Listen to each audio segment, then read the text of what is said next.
Bon vespre. Moltes gràcies per acompanyar-nos. Si us sembla, començarem aquesta taula rodona, que, com sabeu tots, és un dels actes del programa de celebració dels 50 anys del Teatre Museu Dalí. Mirarem de fer una mica de resseguir l'evolució del propi museu i de Salvador Dalí al llarg d'aquests 50 anys des de molts punts de vista: mediàtic, historiogràfic, polític, estètic, tecnològic. Us presento les persones que hi prendran part.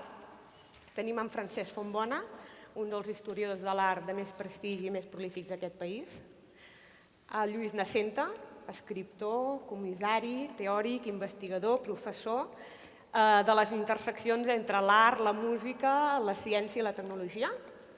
La Montse Frisac, periodista i crítica d'art de llarg recorregut.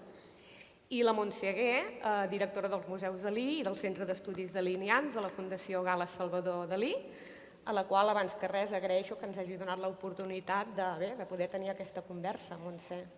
Gràcies, bona nit, i gràcies a tota la gent de la Fundació que va sorgir d'una comissió pel cinquantenari d'aquesta proposta de taula rodona. Vull dir que gràcies a ells, que són aquí també, i gràcies a vosaltres per venir i per aquesta òptica diferent que donarem avui. Doncs, si us sembla, entrem en matèria. A mi m'agradaria que comencéssim posant una mica la lupa en el context.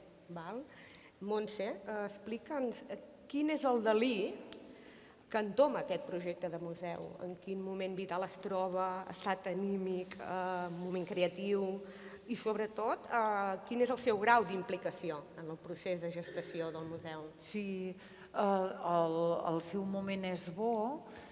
Jo tinc la teoria que la idea de museu la té de fa molt de temps i que a Figueres se li dona l'oportunitat perquè la seva ciutat natal es troba aquest teatre incendiat a la fi de la Guerra Civil i troba l'escenografia perfecta, no? A més, amb el que ens explica Dalí, que és al costat de l'església on el bategen, que va organitzar la primera exposició el seu pare aquí i que és un artista eminentment teatral. És un moment bo i la implicació és total. Comença el 61, sobretot és del 70 al 74, però ell, fins a la fi de la seva vida, continua donant indicacions a l'Antoni Pitxot. A més, hi ha imatges que coneixeu bé, que fins i tot venia, que anava en cadira de rodes, que es mirava al seu museu. Per tant, la implicació és total. Clar, parlem d'un museu, però que és una obra d'art en si mateixa. Exacte, és una obra d'art total, en aquest sentit és un conjunt. Dalí sempre deia, entreu al meu cervell, no? Per tant, estem entrant a l'univers de Dalí. Aquí hi ha la seva obra, el seu pensament, aquesta barreja d'intel·lectual i lúdic, i va crear un museu absolutament diferent, no volia indicacions ni explicacions, i amb aquesta implicació de l'espectador. És un museu que, com ell, com el propi Dalí, també és molt avançat al seu temps, perquè ara llegim museografia actual. Per exemple, ell va definir el museu o els museus com organismes vius. Per tant, veiem que tota aquesta ment tan avançada l'aplica al seu museu i també el seu desig d'immortalitat, no? I a mi m'agrada molt, com diu, que ho hem repetit aquests dies, que és el seu testament espiritual, el seu manifest vital, vull dir, qui consagra tots els seus últims esforços. I jo crec també que és molt romàntic, no?, que els últims anys volgués venir i s'instal·lar a Torre Galatea i des d'allà veia els murs del seu museu, no? La seva darrera gran obra, o magna obra, com tu dius. Francesc, tu ets el més veterà de la taula? Home, Sí. no ho sé, vols dir? Jo crec que sí, Quan em miro al mirall no ho noto. Molt bé. Però escolta, quin record tens tu de la inauguració del Teatre Museu? Ui, Veus? allò Ets el més veterà. era el 74. Era el 74, no? 50 anys. Sí. Bé, jo ja m'havia casat aleshores, o sigui que potser és que em vaig casar molt aviat. Però, home, jo el que recordo, perquè Esclar, jo sóc una mica friqui del segle XIX i el primer que a mi em va agradar va ser que es fes en aquesta casa, perquè aquesta casa era un gran teatre dels del segle XIX. I hem de tenir en compte que en la història de l'art les catedrals del segle XIX són els teatres. I a l'edat mitjana els grans edificis eren les catedrals, tant en el gòtic com abans en el romànic, però en el XIX, com que la societat havia canviat, ja no es mirava cap a la divinitat, sinó que es mirava cap al públic ampli, les classes mitjanes i tot plegat, doncs el que es va fer són grans teatres. Aleshores, a Catalunya n'hi va haver uns quants d'aquests grans teatres. I alguns més antics. Jo diria que de tots aquests teatres, el Teatre de Valls, que em sembla que encara està en circulació, és de principis dels anys 40. I després a Barcelona hi havia el Teatre de la Santa Creu, que en el 19 es va rehabilitar, el Liceu, que es va fer en l'any 47, o sigui, un any abans que es fes aquest, i llavors es va fer aquest, i després es van fer el Teatre de Girona i el Teatre de Vilanova i el Teatre de molts llocs. Però aquest, curiosament, en Roca i Bros és un arquitecte molt considerable, que aquí, a part d'això, que és la seva obra principal, hi ha diverses cases. Aquí molt a prop n'hi ha una, que per cert necessitaria una restauració, perquè és una casa fantàstica, d'un neoclassicisme tardà i tal. I en Roca i Gros va fer aquesta obra que, curiosament, és dels més rars, perquè la majoria dels teatres catalans estan entre palets mitgeres. I aquest és com...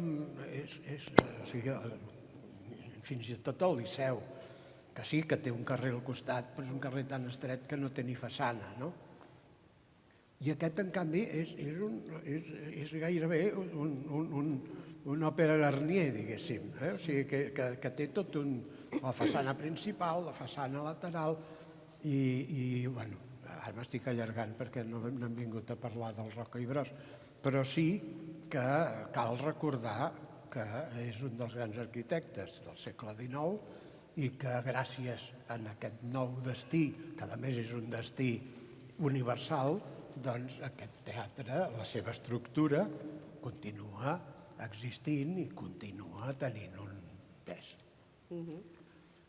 A part d'això, en aquell moment, el fet que hi hagués aquest museu nou, doncs com ho recordo? Jo tinc un record també molt personal, perquè jo havia fet de becari, per dir-ho així, a l'Institut Ametller d'Art Hispànic, que l'havia fundat i dirigit en Josep Gudiol, que per cert era amic de Dalí, i que fins i tot després va tenir, un cop es va enviudar, va tenir una relació quasi romàntica amb la Montserrat, que era la seva cosina, la cosina de Dalí.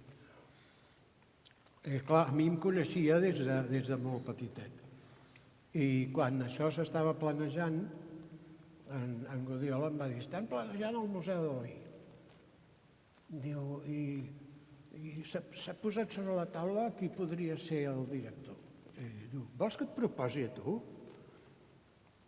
I jo m'acabava de llicenciar, vull dir, era un pipiolo que no tenia idea de res.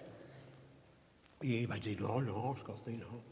Sí, home, escolta'm, ara comencen. I vaig pensar, jo què hi faré allà? Amb el Dalí viu, que a més era una bèstia molt grossa. Jo que no podia demostrar res. I vaig dir, acabaràs sent una marioneta. Dic, no, senyor Gudiol, moltes gràcies per aquest moment. No, o sigui que el record que jo en tinc és que m'havien ofert, que després vés a saber, potser el Gudiol ho hauria proposat a no sé qui, en el propi Dalí, I l'altre li hauria dit que no, que ell ja tenia una altra idea, no? Però, esclar, jo el tenia molt present que s'estava fent això.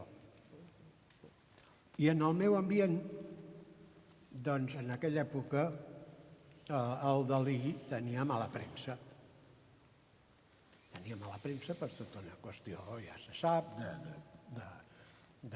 que ell doncs, havia fet totes aquelles declaracions que ningú sabia si eren reals o eren histriòniques, declaracions de monarquisme, de catolicisme, de retratar a la neta del Franco, de no sé què. I, esclar, diria que en aquell moment, en el meu ambient universitari, tot plegat, això del Museu Dalí va ser vist com una magna operació publicitària. Jo diria que ben poca gent va calcular que això podria ser el que és ara. Tampoc és que tinguéssim tants museus en aquest país. Com? Tampoc és que tinguéssim tants museus en aquest país, No. l'any 74. No, però, esclar, a més era un tipus de museu que es va plantejar d'una manera totalment diferent, perquè sí que hi ha obres per veure, però les obres que hi ha per veure estan integrades en una cosa que és que el Dalí va convertir aquesta casa en una cosa, en una obra en si mateixa. És el que dèiem, sí. I aleshores sí que vens aquí i veus unes quantes obres mestres del Dalí, però és que tot això ja és una obra del Dalí. I, esclar, era molt diferent. El Museu Picasso s'havia fet els 10 anys abans i s'havia fet de la manera més convencional possible, o sigui, parets amb quadros. I això era una altra cosa. I la gent, doncs, ho va atribuir a això, que al Dalí li agradava la faramalla, no? I que això seria, doncs, una faramalla del Dalí. Sí, això era la imatge que jo recordo de l'any 74. La Montse em sembla que també té alguna anècdota divertida per explicar en relació a també un vincle molt de primera hora, tu? És a dir, molt abans que comencessis la teva carrera professional com a periodista. És una altra generació que la del Francesc, està clar, però també hi havia algunes confusions, veritat?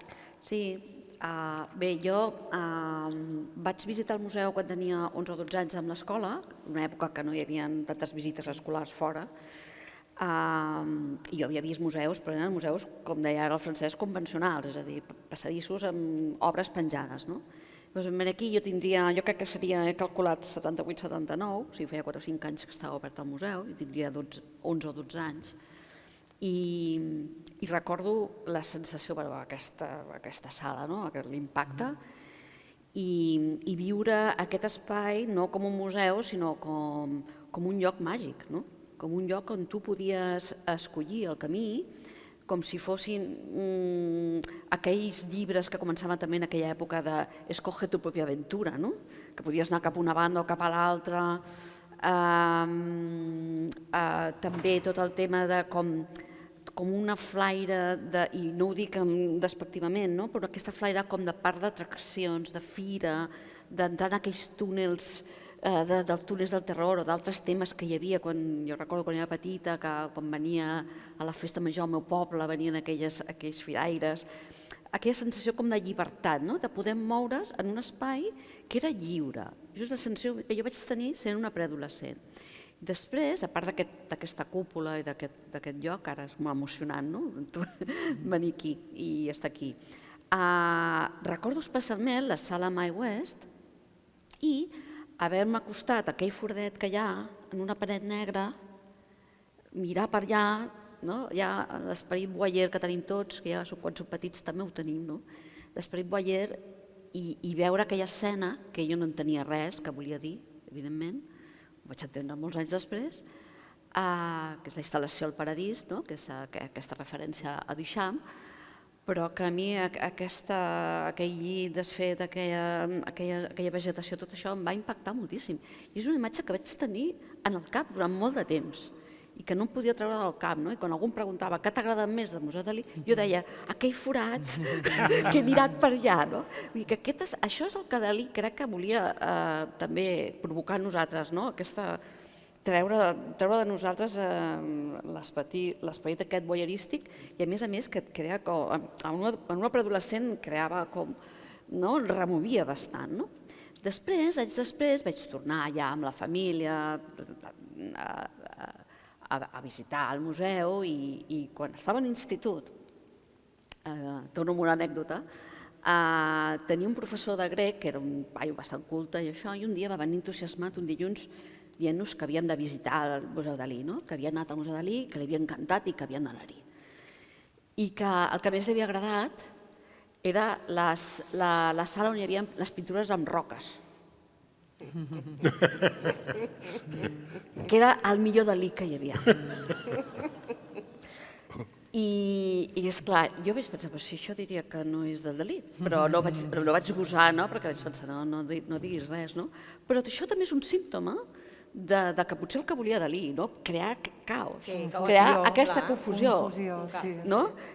O sigui que en aquest sentit el Dalí va aconseguir el que volia.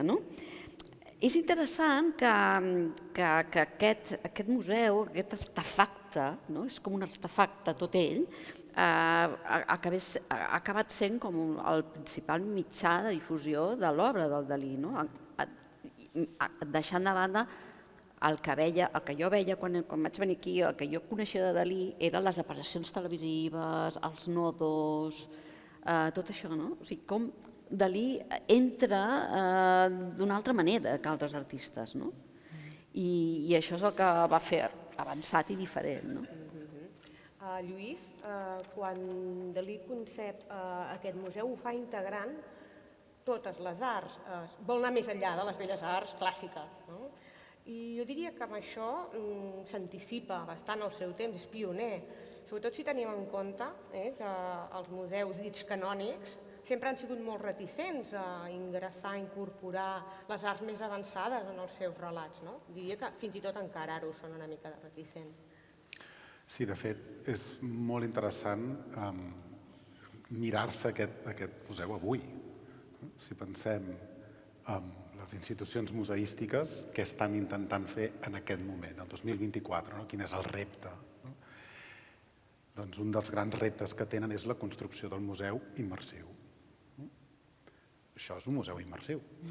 Això és un museu d'art immersiu, 100%.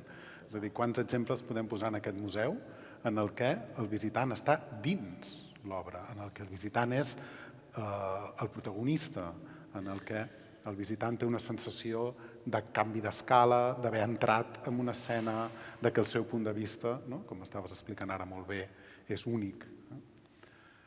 Això,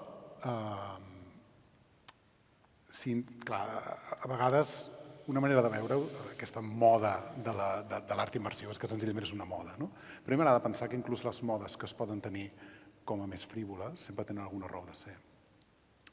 La crisi de l'art en el transcurs de la vida de Dalí, si podem simplificar una mica la història, és una crisi de la representació. És a dir, el moment, la generació de Dalí és una generació fascinant perquè s'enfronta amb un problema dramàtic que és la crisi de la representació. Ja no ens agrada que l'obra d'art se sostingui com una cosa que es refereix a una part de la realitat. I com a referent a una part de la realitat ens interessa i ens commou. La història del segle XX és una lluita fascinant amb aquest problema. Una mirada molt clara amb això és l'abstracció.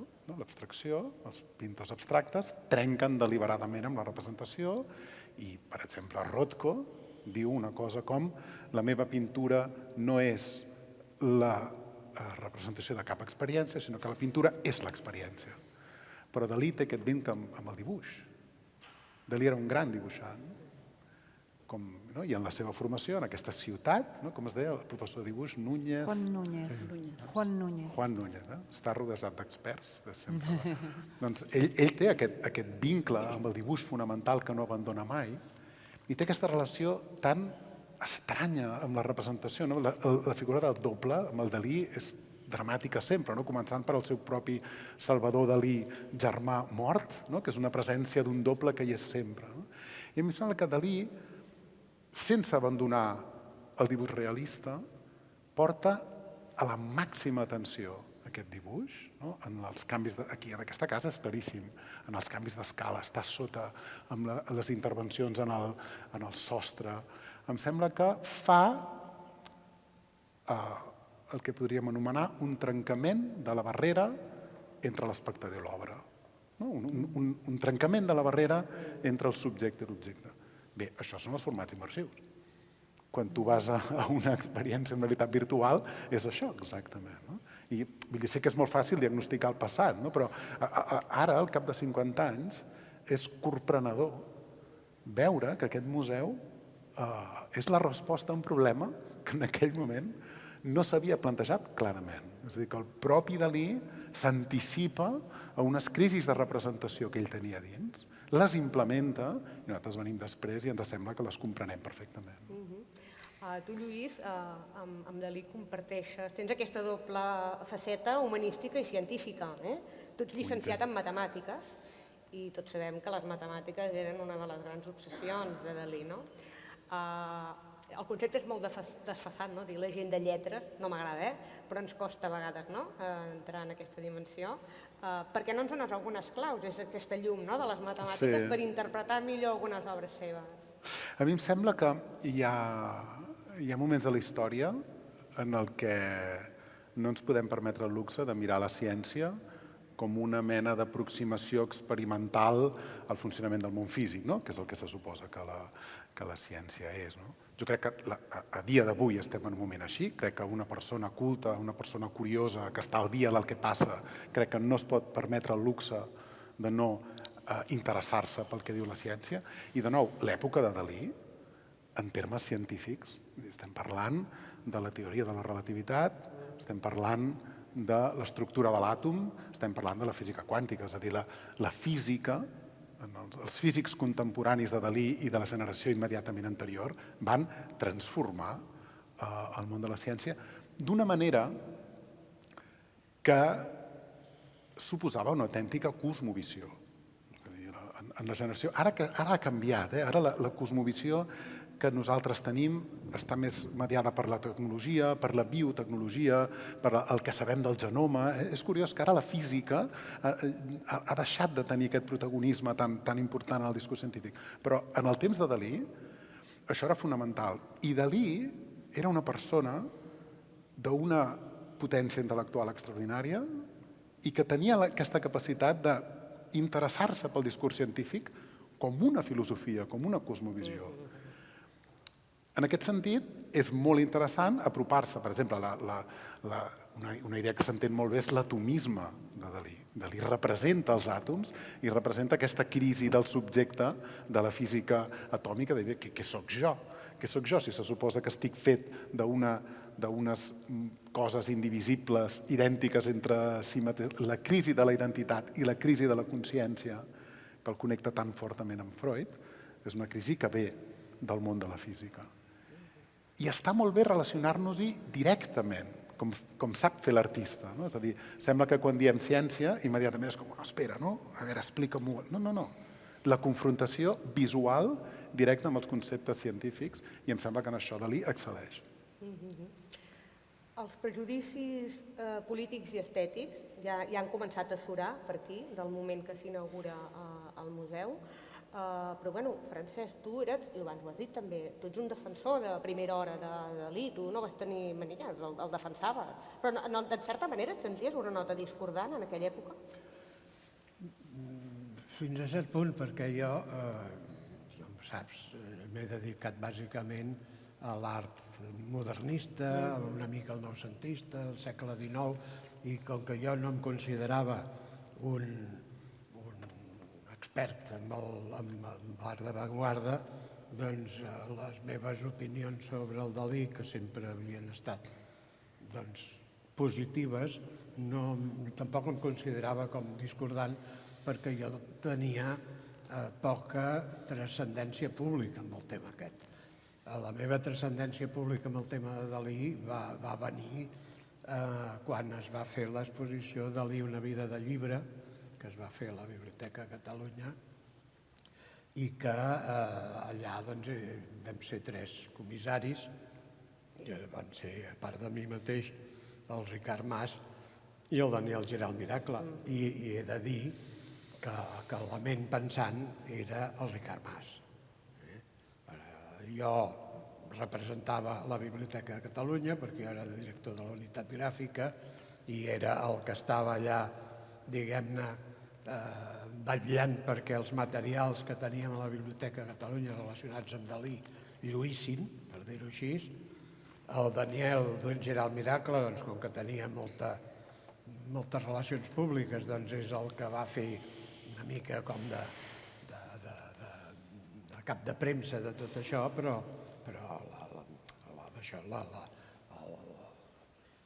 la doctrina d'això la va posar el Ricard Mas al 80%.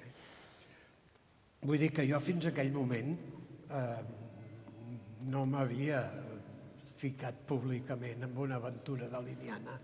No vas tenir alguna a veure amb Destino? No veu fer un número especial a Destino? Bueno, però jo no hi vaig escriure, o sigui, jo formava part d'aquell equip. I això és als anys 70, no?, si no vaig equivocar. Als anys 70, sí, va ser el 74, em sembla, espera que això ho haig de tenir perquè sí, el setembre del 74. Es va fer un número especial sobre el surrealisme i la coberta, la portada del Destino, vam voler que fos un Dalí. I aquell Dalí, no sé si el vam triar nosaltres o va ser el propi Dalí que va indicar-ho, era precisament la Mae West, però la pintura, no la instal·lació. I aleshores el que jo sí recordo d'això és que el Dalí era a Barcelona, aleshores era a l'Hotel Ritz, i un de nosaltres hi va anar per demanar-li permís de fer servir aquella fotografia, una foto en color, molt ben feta, no sé si del Català Roca o d'aquí, no me'n recordo, i ara no recordo qui és que el van a veure, però va tornar dient, ostres, aquest tio fila molt prim, diu, perquè ens ha dit, sí, em sembla molt bé que surti aquesta foto, però penseu que... I llavors se li va demanar que ell posés una signatura sobre la foto, amb tinta xina. I ell diu, no us la posaré sobre la foto, perquè si la poso sobre la foto, la quatricromia, que en aquella època encara es feia amb quatricromia, descompondrà aquests colors amb 4 i això que jo us he firmat aquí quedarà empastat. Diu, o sigui que jo el que faré és firmar una foto en blanc i negre del quadre i quan es faci la quatricromia, que és vermell, groc, no sé si blau i negre, doncs en el clixé negre el traieu directament de la foto que jo us donaré signada. Clar, això vol dir un coneixement de com funcionen les arts gràfiques i la persona que el va anar a veure va dir, escolta, i és un senyor que parla com tu i com jo, no va començar a parlar de les coses aquestes que parla quan surt a la tele, i diu, és un tio molt... I després va donar records pel Vergés, que era el director de Destino, i va donar... Vull dir que, sí, nosaltres ja valoràvem el Dalí i a més, no ho sé, és que jo particularment tenia la impressió que el Dalí, allò que es deia, no, és que el Dalí havia sigut molt bo abans de la guerra, després de la guerra ja no, ja és un pallasso, no sé què. I jo pensava que no, que era tan bo abans com després, perquè després de la guerra és quan precisament incorpora tota aquesta sèrie de jocs plàstics amb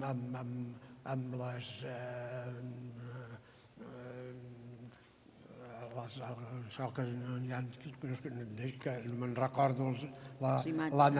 l'anamorfosi i l'holografia i l'estereoscòpia i els jocs visuals i utilitzar els relleus i que dius, ostres, això un tio que ja havia fet la seva carrera ja estava a tots els llibres, com és que incorporava tots aquests recursos plàstics,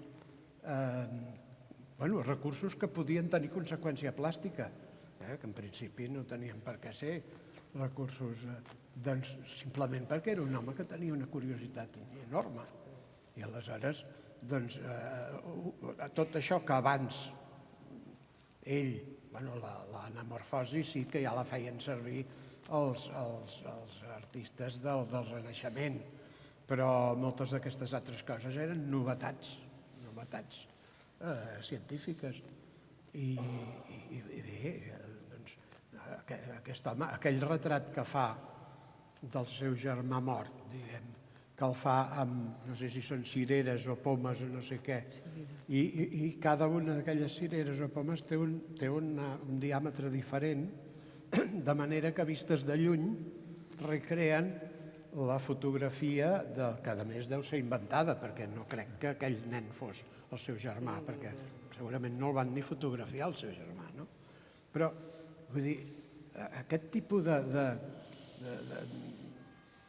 d'inquietud, això és el Dalí adult, no el Dalí jove. I, esclar, jo veia que aquest tio, que sí, que per una banda semblava que feia pallassades, però per l'altra aquestes pallassades estaven molt fonamentades en una poètica, tota una... En aquest sentit, jo el que sempre he pensat és que, clar, hi ha dos tipus de pintor, diguéssim. Bé, n'hi pot haver molts, no? Però hi ha el pintor pur i el pintor intel·lectual. Ja dic, n'hi poden haver molts altres. Però jo sempre, com que em dedico al modernisme, sempre em fixo en l'exemple de Casas i Rossinyol.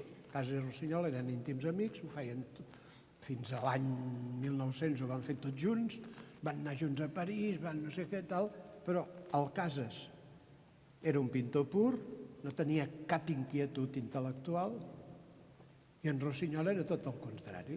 Era un intel·lectual que pintava i que escrivia, i que és un senyor que ha passat a la història de la literatura catalana com un nom de primer ordre.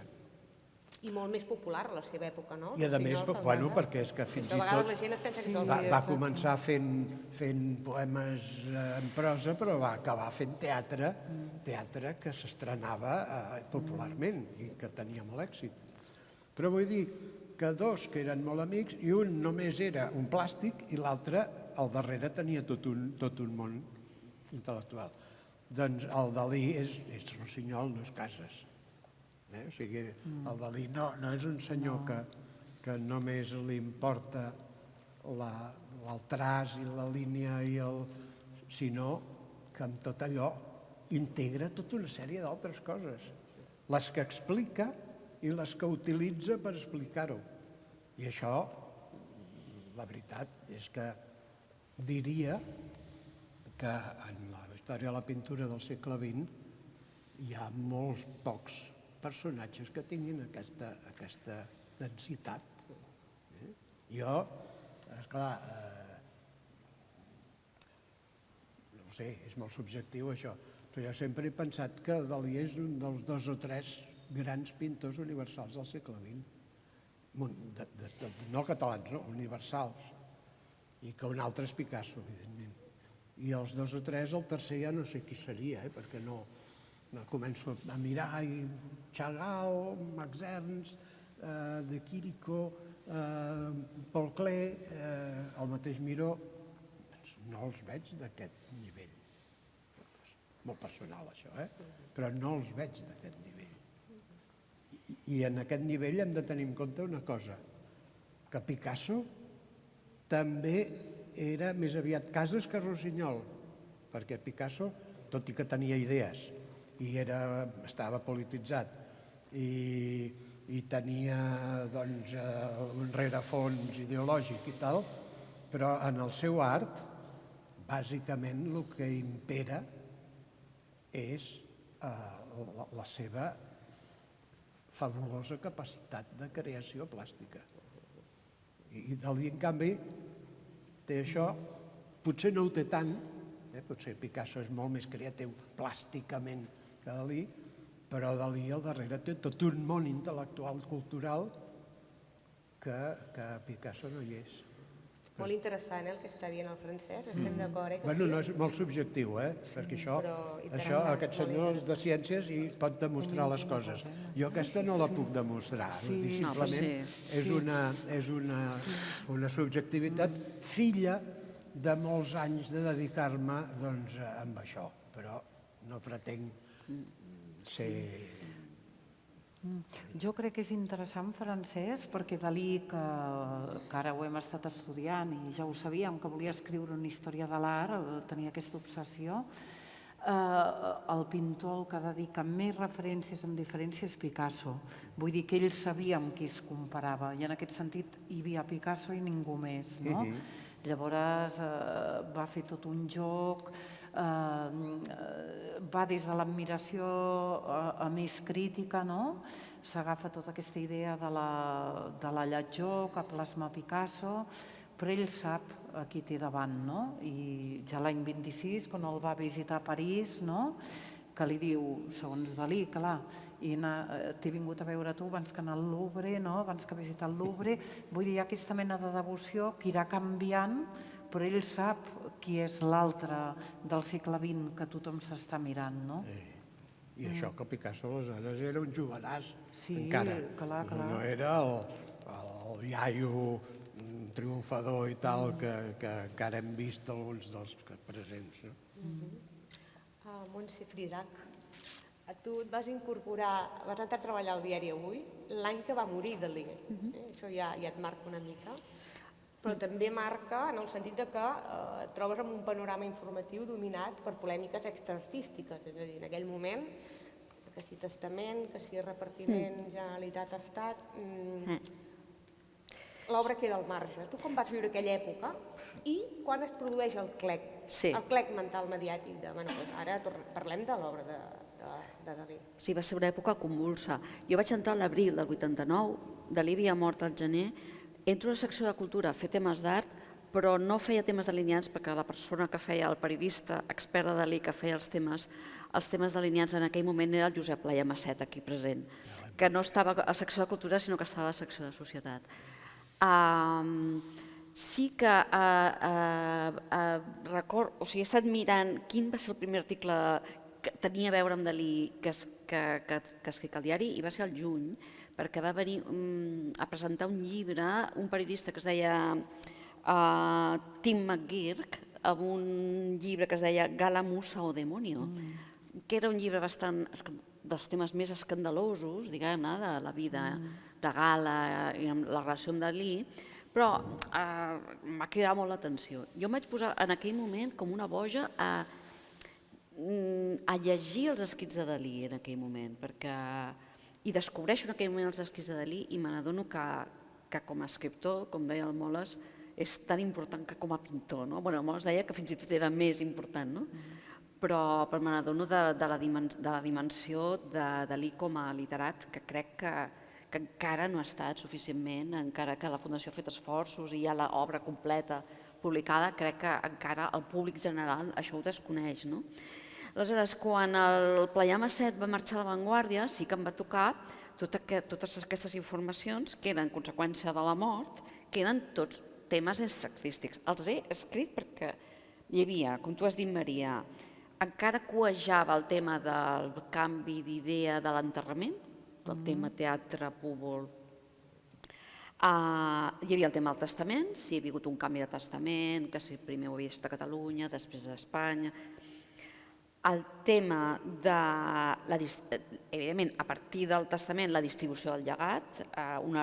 Recordo el dia perfectament que va sortir la notícia de la distribució exacta amb tota una sèrie d'obres que es consideraven que eren grans obres mestres, com el Gran Masturbador, que clarament s'anaven a Madrid i aquí quedaven altres que no eren tan importants, diguem-ne, i tot el temps, i com això s'aprofitava políticament per la disputa entre Espanya, Catalunya, els partits polítics diferents a una banda i a l'altra. Després, evidentment, el llarguíssim conflicte dels drets d'autor, que va ser, no sé quan va acabar, no ho recordo, entre Deixants, la Fundació, l'Estat, etc. Això va durar anys. Fins i tot temes referents a la Fundació, com si Dalí havia deixat el seu llegat a l'estat espanyol, tenia sentit que la Fundació fos una fundació privada, no hauria de ser una fundació pública. Aquest era un debat que hi havia en aquell moment i que se'n parlava molt. I, evidentment, el continu degoteig de notícies referents a falsificacions. Tot el tema dels gravats, això era un continu tant aquí, a l'estat espanyol, com a fora. Era un continu d'informació, amb la qual cosa, com a periodista cultural i d'art, la majoria de vegades no parlàvem de temes artístics, sempre eren temes extraartístics i sempre tacats d'escàndol. En certa manera, també hi havia implícita la idea que Dalí, amb la seva actitud en els últims anys, que si el tema de la troika, tot això, en certa manera, ja es mereix Dalí això, ja s'ho mereix que passi tot això per no haver fet les coses d'una manera clara i per tant era un tema que no era un tema agradable, no era un tema agradable. Jo crec que el clic de què tu parles es produeix, hi ha com 3 etapes. La primera, i que la Montse recordarà molt bé, perquè ens ho vam passar molt bé, és el tema de l'exposició del jove Dalí. A la Palau Robert, crec que va ser a Madrid, i després una versió a Florida, al Sant Petersburg. El tractament d'aquella exposició va fer que, primer, estava centrat en un sol període, però era poc conegut pel públic general, jo crec, o no s'havia explicat bé. I crec que això va començar a canviar a nivell també dels historiadors de l'art, de veure Dalí d'una manera diferent. Evidentment, el segon gran moment que va ser fonamental va ser el centenari, 2004, amb totes les exposicions que va haver-hi, la Caixa Fòrum, Barcelona, l'exposició del Mass Media, que era molt important per situar Dalí en això que explicava l'Olo Francès i el Lluís d'aquest moment, de com situar tot el tema de la representació i de com difondre aquesta representació. L'antològica que va haver-hi a Venècia, per exemple. I el tercer moment és el 2012, amb l'exposició del Centre Pompidou del Reina Sofia, que jo crec que el que porta de nou és veure el Dalí, o sigui, aquesta idea de que Dalí només és bo fins la Guerra Civil, només l'etapa del surrealisme, després el que ve després no val res, i està ple de kitsch i de... Jo crec que en aquella exposició es reivindicava el Dalí com un Dalí total, en tota la seva dimensió, o com a precursor, evidentment, del happening. És que Dalí l'any 36 ja fa un happening, a Londres, quan es vesteix de bus i fa tot aquell show a la conferència. I Dalí, tot el que sortia en el nodo que dèiem abans, són happenings molt abans del conceptual. O obres com La pesca de tonyina és una gran obra de pop art internacional, per exemple. És a dir, com Dalí va passant, malgrat tenir una personalitat molt marcada, va passant per diferents... Va també agafant tots els... Com de jove, experimenta amb el cubisme, és surrealista, i després com va passant per totes les tendències internacionals. No és un artista reclòs en el classicisme només, sinó que està totalment al dia de tot el que passa a nivell internacional. Jo crec que aquella exposició posava molt l'accent en això. I aquí es produeix el clic. De tota manera, continuo pensant que tant en els sectors més acadèmics o en els sectors de l'art contemporani, encara ara Dalí... Sí, jo crec que continuen persistint. I si no, és a dir, ha canviat, però continuen persistint, i si no hi ha com... Gairebé és com... Es diu com en veu baixa.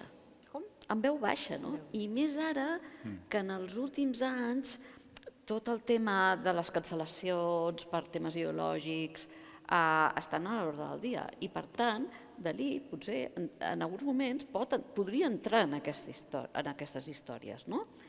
Bé, jo crec que encara hi ha molta feina a fer en aquest sentit. Però, evidentment, ha canviat moltíssim respecte no només al moment que s'inaugura el museu, sinó al moment en què jo entro a l'any 89 al diari. No?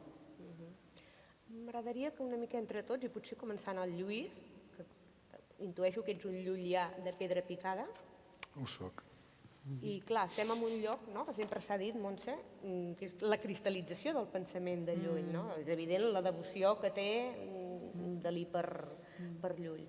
I a mi m'agraden aquestes genealogies que moltes vegades, no sé, aquests catalans som una mica complexats, no? I ens costa fer aquesta síntesi de la nostra pròpia història i de la nostra pròpia cultura.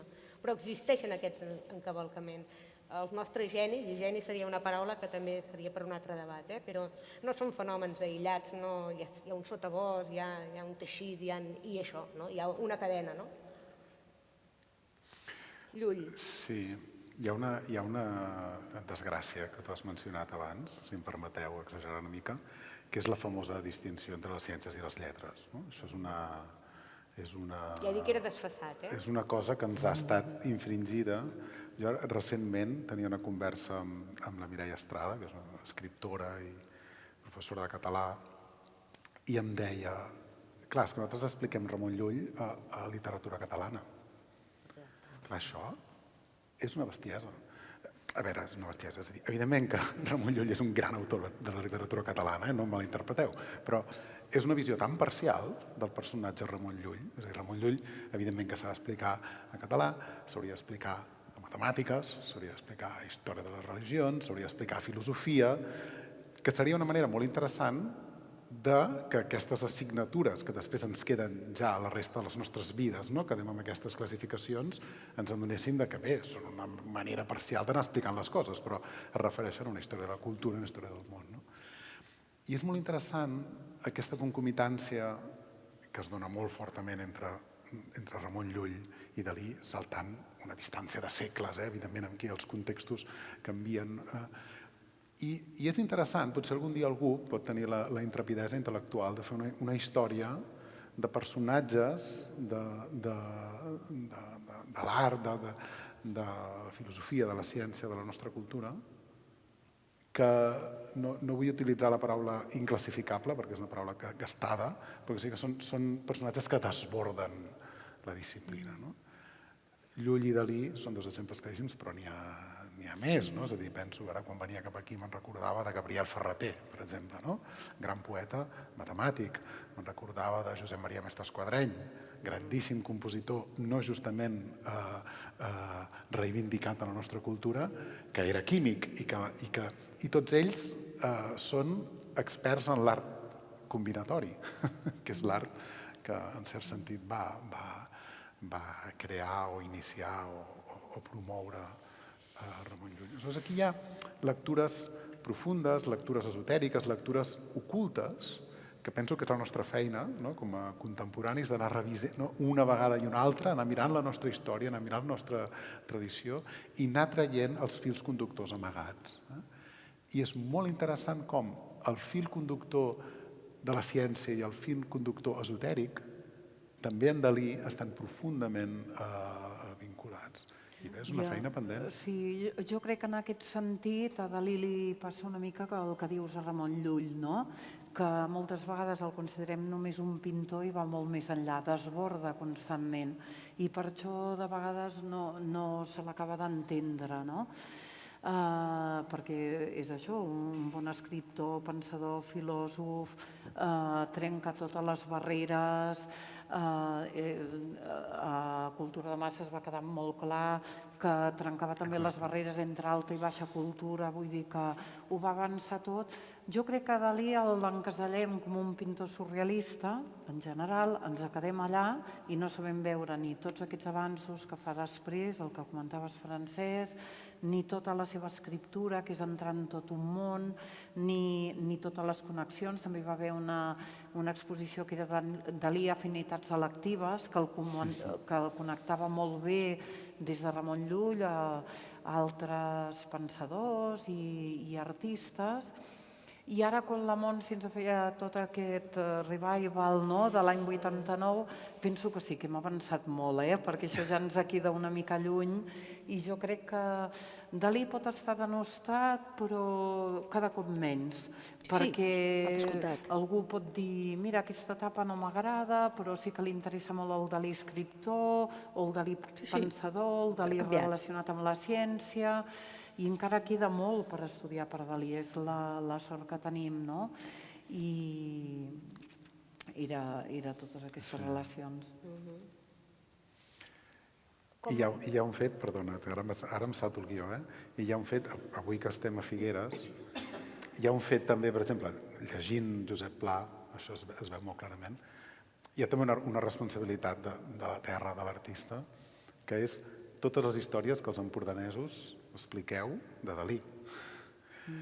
I que és, això que has dit tu, quan parlaves amb Dalí, era un home educat, enraonat, expert en la seva matèria, és a dir, i això són aquestes altres històries, que també és molt important d'explicar, i que això que deia Plano, que la petita història és la bona. També hi ha una tasca col·lectiva de la cultura, de dir, Salvador Dalí, el gran Salvador Dalí universal, era un veí de la nostra ciutat, i de Cadaqués, i del Port Lligat, i molts dels que estem aquí en coneixem històries de primera mà.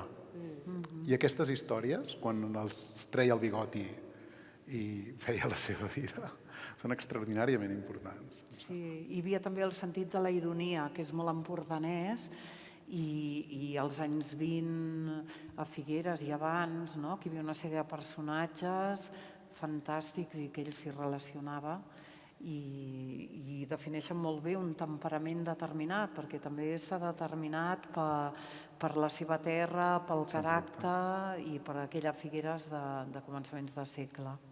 Disculpa, Maria, que m'he saltat. No, sempre, interferències sempre. Per això aquest museu tampoc ens el podem imaginar cap més altre lloc que aquí. És a dir, si volia més repercussió de Dalí, podia haver-lo fet, què sé jo, a Barcelona, a París, a Nova York. Tothom hagués estat encantat de tenir un museu de Dalí fet per ell, no? Sí, sí. Però clar, és el que una mica deia el Lluís ara, és que el territori també és l'obra de Dalí, i per tant l'únic lloc on podria fer-lo, no? Clar, ell ho deia sovint, on si no la meva ciutat, és claríssim, no? I a més, jo crec que Dalí és dels pocs artistes que surten del seu paisatge, de la seva terra, i no s'entendria sense qualsevol estudiós de Dalí. Ha de conèixer el seu paisatge, ha de conèixer aquesta geologia tan especial que el va marcar. Sempre dic que hi ha un moment a Confessions inconfessables que fins i tot arriba a dir jo sóc el Cap de Creus, no? Hi ha una identificació brutal i la llum, no? Que a vegades ens diu segueixo la llum vermeriana, però és la llum del Cap de Creus i està molt, molt determinat per la seva terra. Jo en aquest sentit, abans que passem a un altre tema, sempre he defensat aquí a Barcelona i a tot arreu, i sempre he posat aquest museu com a exemple de que la descentralització és una gran virtut, perquè els catalans ens queixem molt del centralisme de Madrid, que és absolut, és un centralisme brutal i tal, però a Barcelona a vegades també s'ha tendit a pensar que l'antic comtat de Barcelona, l'actual Catalunya és l'antic comtat de Barcelona, doncs que és Barcelona i unes quantes coses més. I dius, no, perdoni, és que com més dispersa estigui les institucions de primer ordre, millor serà el país, perquè tenir-ho tot agrupat en un sol lloc vol dir saturació en un lloc i empobriment dels altres llocs. I per tant, jo sempre el poso com a exemple de dir que el Museu Dalí està a Figueres, perquè el Dalí no és un autor local, és un autor universal, i el museu està a Figueres.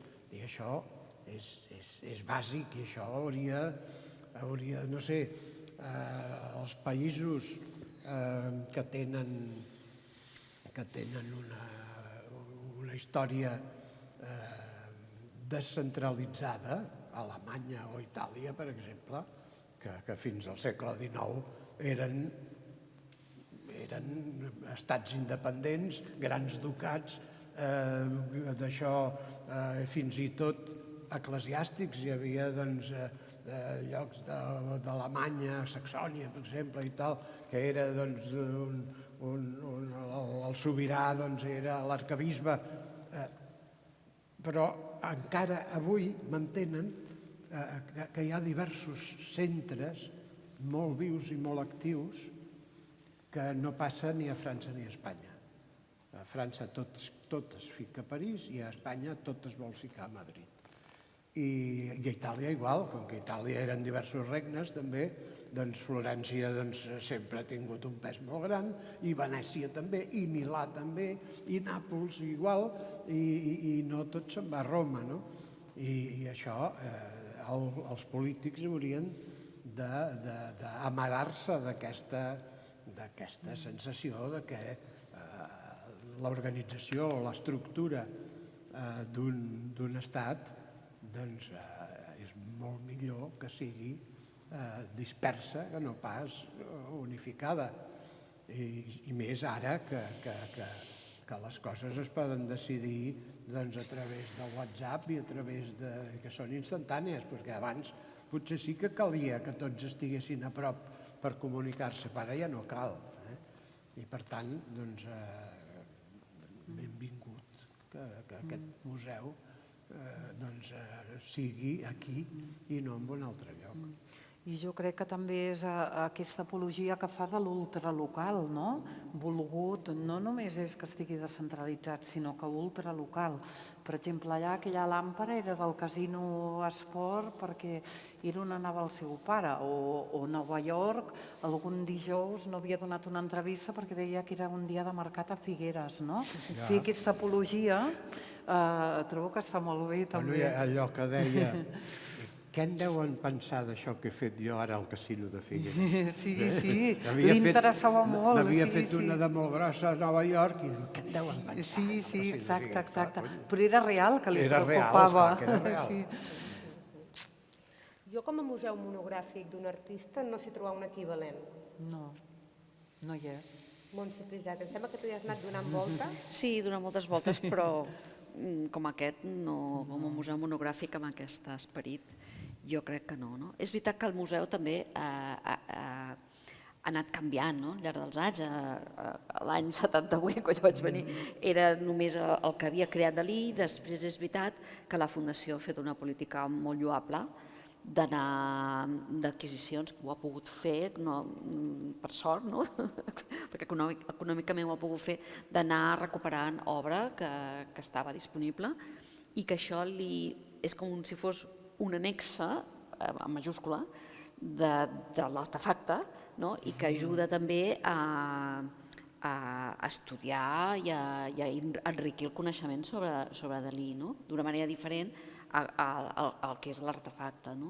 I això també és important perquè també és el paper que ha de tenir la Fundació i el Centre d'Estudis Dalinians, és a dir, d'anar investigant i que ara hi ha molts fils que es poden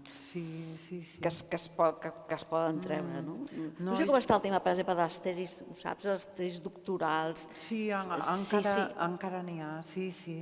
Ara interessa cada cop més Dalí la ciència, encara que no puguem diferenciar, encara és un tema que interessa cada cop més.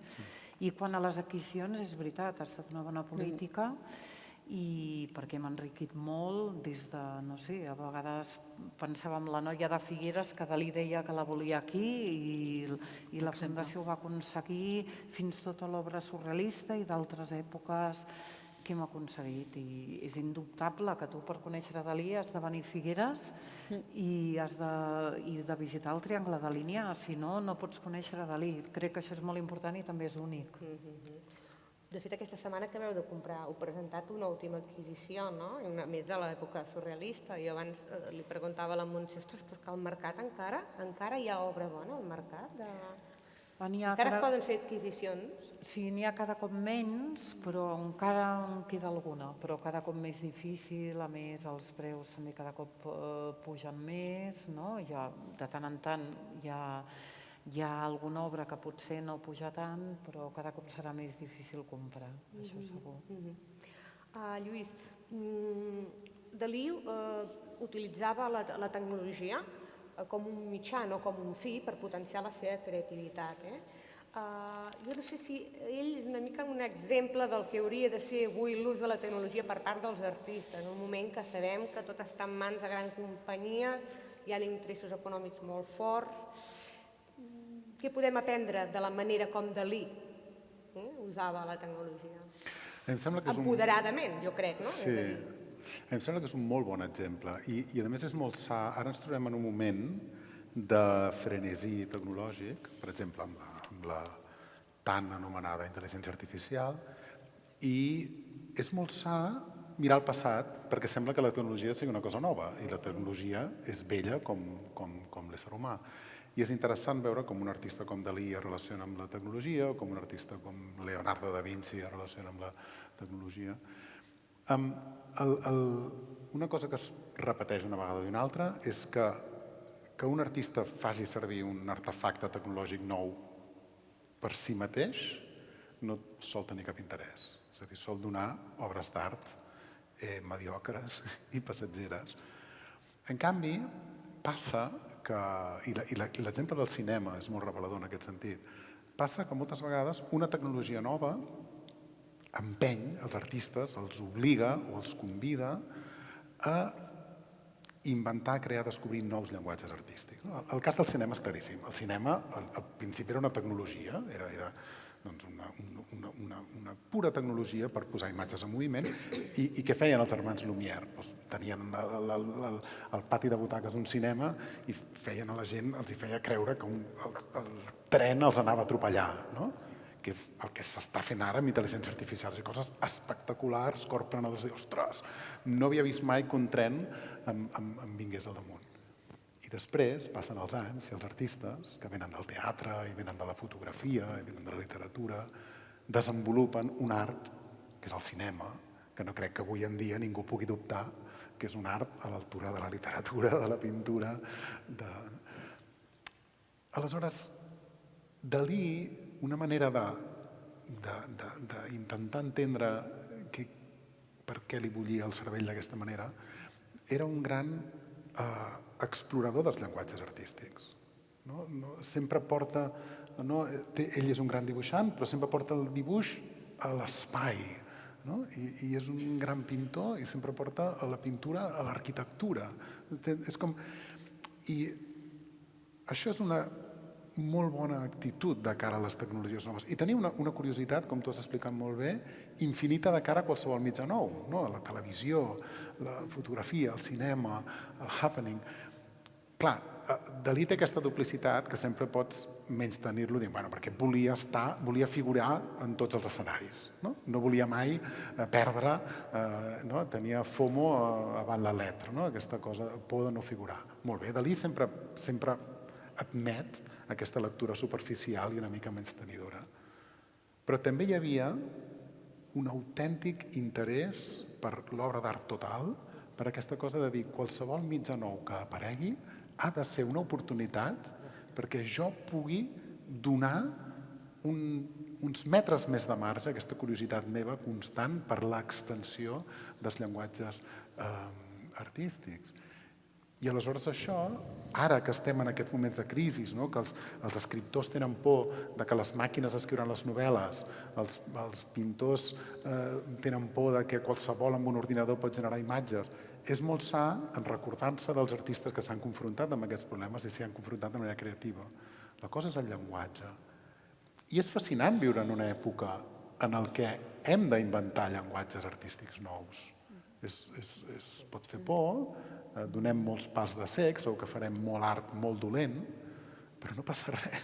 En aquest art tan dolent és la búsqueda de llenguatges que en les properes dècades o segles seran importants.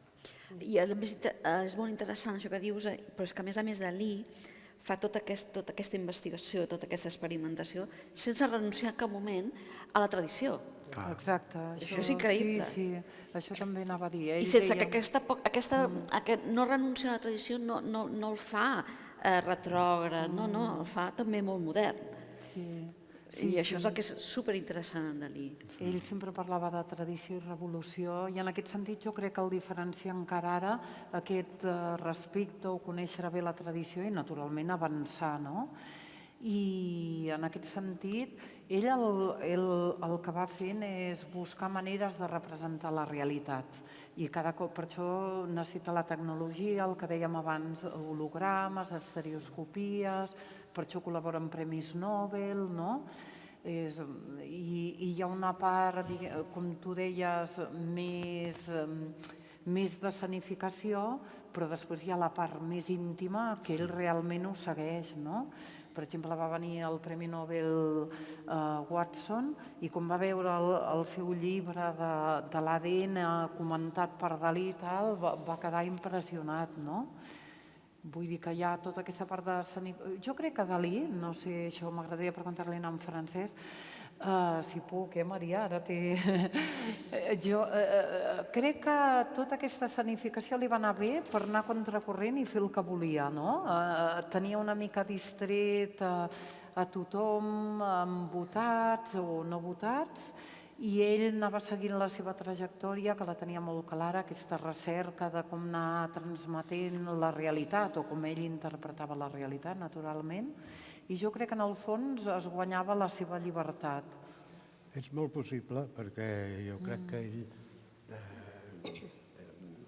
no ho sé, però que li agradava anar a contracorrent, això és evident, perquè deia sempre el contrari del que la gent s'esperava que s'havia de dir, no? I per una banda, doncs, es pensaven que era franquista, però per l'altra cantava les glòries del Mao i del Ceausescu. Dius, a veure, com es menja això, no? Jo crec que aquí hi ha d'haver una part de creativitat seva, però una part també d'estratègia de despistar el personal, també, no? O sigui que no sé fins a quin punt això era només una estratègia o és que al darrere també hi havia, no sé, n'hi havia un que deia en el fons el Dalí era una persona d'ordre i com que el Mao havia fet un ordre a la seva, però havia fet un ordre i el Ceausescu també havia fet un ordre a la seva, doncs ja li estaven bé també. I, bueno, potser sí, però esclar, tampoc hem pogut penetrar en el seu cervell per veure el que ell pensava. Però jo crec que sí que no era gratuït tot això. Vull dir... I encara que fos gratuït, se li hauria de perdonar per tot l'altre que ens ha donat. Absolutament. Escolteu, i detecteu gests, actituds, comportaments delineants en els creadors actuals? Parla molt de l'Albert Serra, ja ho hem comentat. En els creadors actuals, doncs no ho sé, la veritat. Sí, jo tampoc. Home, a veure, hi ha moltes coses que apareixen involuntàriament.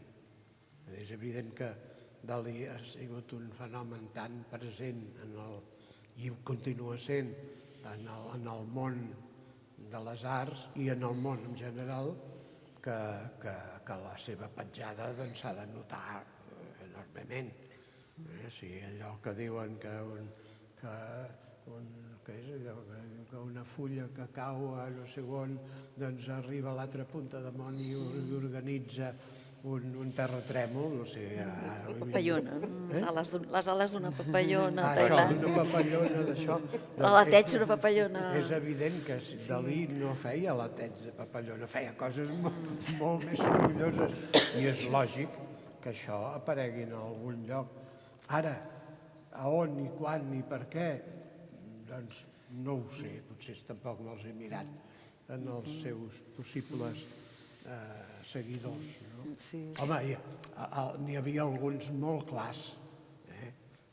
Aquell francès que es deia Yves Mathieu, em sembla, Yves Mathieu. El Georges Georges Mathieu. Mathieu, exacte. Però era Georges de la Mathieu. seva època.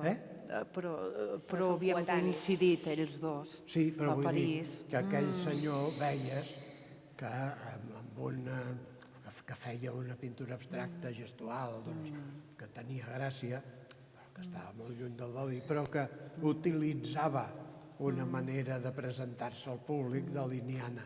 El que passa és que, esclar, si has de fer aquests números i després oferir una obra doncs, que està bastant per sota de la del model, doncs potser més val que no t'hi posis. Però no sé si en trobaríem molts. Jo crec... veig... Ai, perdona, Montse. No, tu. Jo en veig bastants, encara que siguin inconscients. Parlàvem de l'Albert Serra, que és evident, però, per exemple, penseu a l'accionisme dels happenings de l'Antoni Miralda, el casament entre l'Estàtua de Llibertat. Sí. Això, al Dalí li hagués encantat, en vida li hagués encantat. Per exemple, coses de gent més jove, com l'any passat la Laia Estruc a la sala oval del Manac, aquell cuc de plàstic en el qual entraves i t'havies d'endinsar. Jo el trobo molt delinear. No sé si a ella li faria gràcia que ho digués, Després, fins i tot, allò que diem ara l'art expandit, o projectes que es manifesten en diverses disciplines a la vegada. Per exemple, tot aquest fenomen al voltant de la Irene Solà, de Canto jo i la muntanya balla, que no té res a veure, el contingut, i en canvi la manera de presentar-se un llibre, una obra visual, una obra de teatre, fins i tot. Evidentment, l'art digital, l'Albert Espona, aquí, parlo d'aquí. En pintura, el Gino Robert. Jo crec que té molt de delinear, I, evidentment, tots els hereus empordanesos, de pintors empordanesos, més locals, el Daniel Freixa, tot aquest tipus de... El disseny Lleixà, perdó. Vull dir que és molt evident. I a nivell internacional, a part del Warhol, que ja és més de les... Hi hauria el Jeff Koons, Damien Hirst, per exemple, jo crec que seria diferent, Pipilotti Rist, i fins i tot la Marina Abramovic, que té una acció en la qual es posa un escorpià a la cara que fa pensar en els mol·luscs, en les llagostes. Vull dir que jo crec que hi ha molt delineat que no és ni conscient que ho és. Sí, jo crec que sobretot en el món de la performance i també en el món de la moda. El món de la moda ha seguit molt Dalí. Sí, jo crec que en el món de la pintura és que és molt difícil, molt difícil. Bueno, en el seu moment hi havia tots els Planells i Sí, el Massanet. Són de la seva època. Però eren... Sí. Però són més contemporanis. Sí, contemporanis. El Planells era més gran i tot que el Dalí. Sí. Lluís, sembla que volia... No, m'ha semblat interessantíssim això que acabes de dir, Montse. Celebro molt que no ho havia pensat així. El cas de la Laia Estruc em sembla meravellós. Ella probablement no ho admetria, però, clar, quan tu fas art, doncs has d'acceptar que l'art ja no només et pertany a tu. Sembla interessantíssim. A vegades enyoro que l'art no sigui una cosa tan personalista, i és una mica agosarat dir això. Estem dins d'un exercici de personalisme extrem, radical. Estem en una mena d'hipertròfia. Estem en un gran temple a l'ego d'una persona. Però això, que té molt sentit, però a vegades copiar aquest model de la continuïtat de la ciència seria molt sa. Per això m'ha agradat tant això que dius. És a dir, res neix del no-res. I a vegades la nostra cultura és tan petita que a vegades sembla que fem una cultura d'enxanetes. I és veritat, i sembla que cada gran figura que està a dalt és única. Dalí és únic, i Miró és únic, i Verdaguer era únic. I al final l'única cosa que importa és el castell.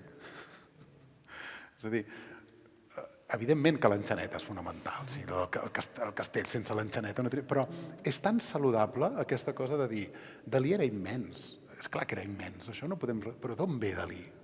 D'on ve Dalí? Quin és l'humus que el fa possible? I aquest mateix humus que fa possible Dalí, què fa possible després? Què queda? Els noms es desfan, és tan interessant aquesta cosa de dir, i potser Dalí no estaria content de dir que identifiquem com a delinear el treball de X, Miralda. És igual, ens sap greu, ja no hi és, malgrat aquest exercici immens de permanència. Això són coses saludables i que fan que els artistes puguin treballar amb més llibertat, que es relaxin, que no hi hagi tanta pressió, que es reconegui els mestratges més enllà de les escoles explícites. Crec que són exercicis que necessitem. I una cosa que ara se m'ha acudit i que és molt evident, però que val la pena dir-ho, Dalí va ser, si no el primer, un dels primers que internacionalment va exaltar la figura de Gaudí. Oh, i tant, sí, O sigui, sí. Gaudí en els anys 30, Gaudí mor l'any 26, doncs en els anys 30, primera, fora de Catalunya se'l coneixia molt poc. A Catalunya era mal vist perquè es deia que allò era de mal gust, que era monstruós, que no sé què. Doncs en els anys 30 mateix, Dalí està a París reivindicant Gaudí. Tot el grup de surrealistes francesos el defensen a Gaudí. Sí, però esclar, però ell ho havia vist més de prop, perquè sí, és veritat. Doncs, a veure, Man Ray, per exemple, ve a fer fotos A la Pedrera. pel Minotaure, enviat per Dalí. O sigui, que ell va... I després l'André Breton, ja al principi, quan en els anys 20, a principis dels anys 20, va a Barcelona a presentar l'exposició Picàvia a les Galeries del Mau, doncs diu allò de en aquesta ciutat s'està fent un edifici que a mi m'agrada molt a pesar de que és una església. No arriba a dir ni el nom de Gaudí i tal, però està parlant de la Sagrada Família, evidentment. I el Paul Éluard, que en l'any 36, em sembla que és, a l'Ateneu barcelonès, em sembla que arriba a dir que Gaudí és surrealista, que si Gaudí hagués sentit, era mort, però si Gaudí ho arriba a sentir, l'hauria perseguit amb un gaiato. Però eren només 4, Eren només 4, i el que ho veia de primera mà era Dalí, perquè ho coneixia des de nen. Però, esclar, aquesta figura que després, a través del Japó, a través dels Estats Units, no sé què, ha acabat sent el que és ara, el gran arquitecte innovador i rar i no sé què, doncs el Dalí va ser el primer que els hi va plantificar davant del nas. Sí, absolutament. Escolteu, si us sembla, obrim un torn de preguntes, reflexions, dubtes, qüestions que vulgueu plantejar a la gent que estem aquí a la taula, els ponents principalment. Ningú? Ah, sí, allà. No.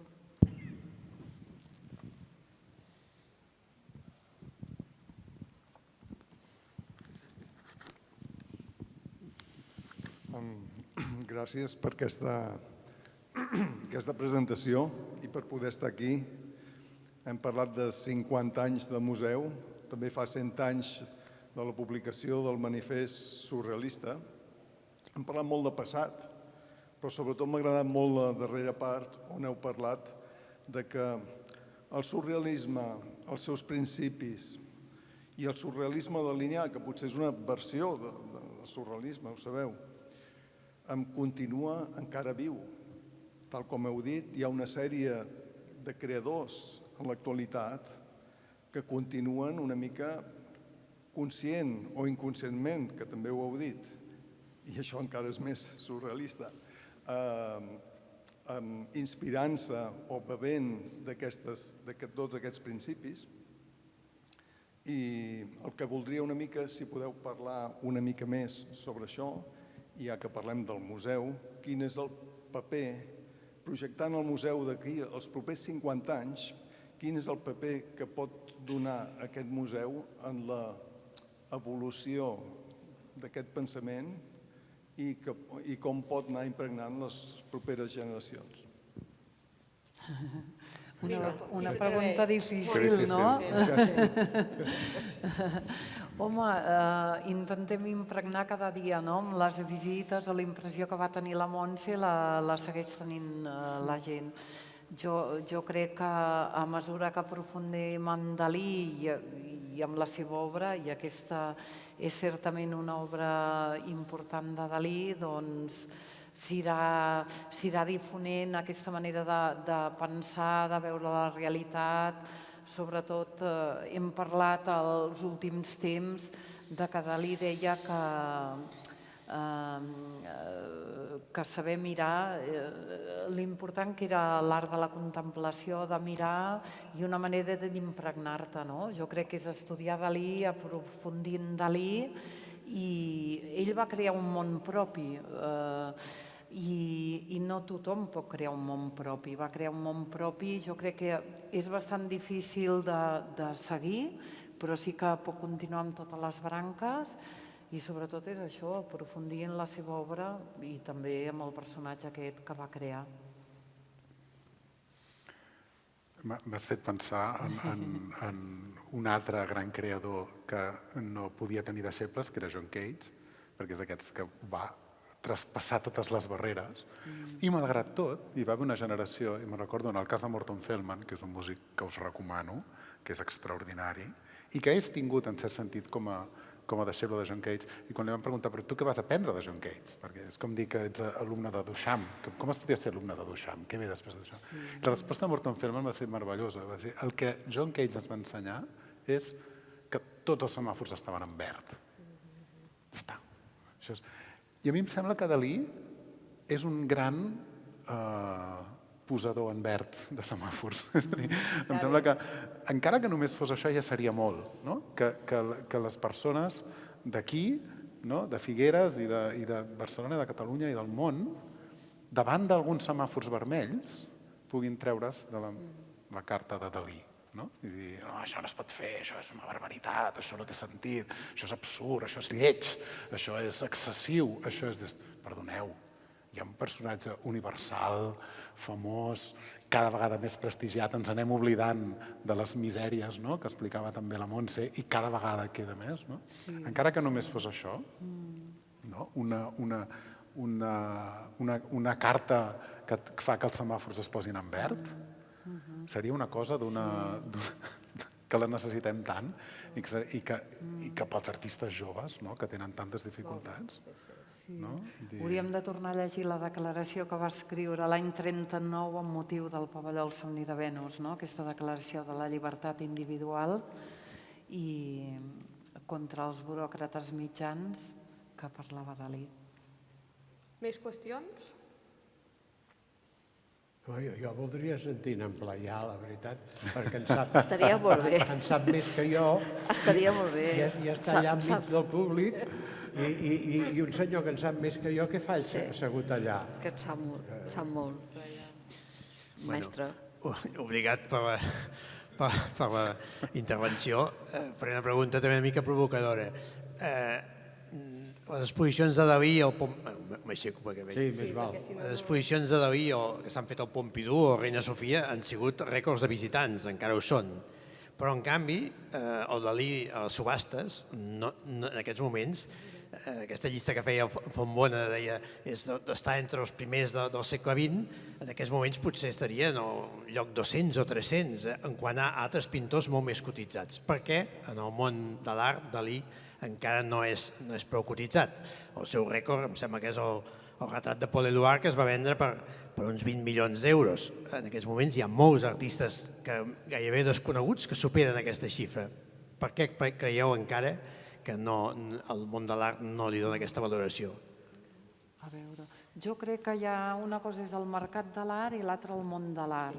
Llavors, el mercat de l'art, que hem fet aquesta pregunta moltes vegades perquè ens sorprèn, te diuen que, contràriament al que sembla, hauria de sortir constantment obra d'un pintor perquè vagi pujant a l'alça. I de Dalí va sortint, sobretot pintura, no en surt tanta. Llavors, això que teòricament, des del nostre punt de vista, hauria de servir perquè quan surti una pintura de Dalí pugi molt, doncs fa que no pugi. En canvi, ja va sortint obra de Picasso, de Van Gogh, etc.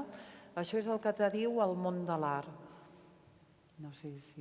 D'altra banda, potser més val així, perquè així de tant Anem en tant... millor per la protecció. Al Museu del Lis pot comprar alguna cosa. I si no, no podria comprar. Exacte, sí. El Museu Picasso té moltes dificultats per comprar pintura de Picasso. home, sí, No pot, només pot comprar dibuixos, no? Per mi el fet de que un artista es pagui molt, a mi no em fa canviar la seva...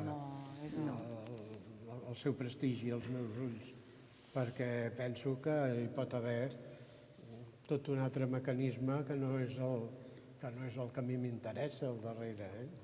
Pot ser-hi, i que no el conec, però que moltes vegades te l'imagines i que sí, que hi ha hagut campanyes de promoció de determinats noms que s'han fet d'una manera gairebé científica per mirar que això és sabut, que sí que n'hi ha, i per tant a mi no em commou això.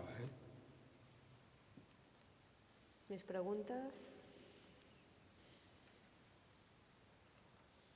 Doncs ara potser sí que hauríem d'anar tancant, acomiadant-nos. Jo crec que ens ha sortit un debat bastant interessant. Estem d'acord o no? Sí, no? Molt bé.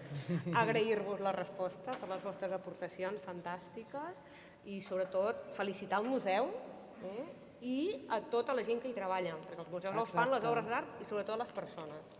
Moltes gràcies. Molt bé. Gràcies. Sí.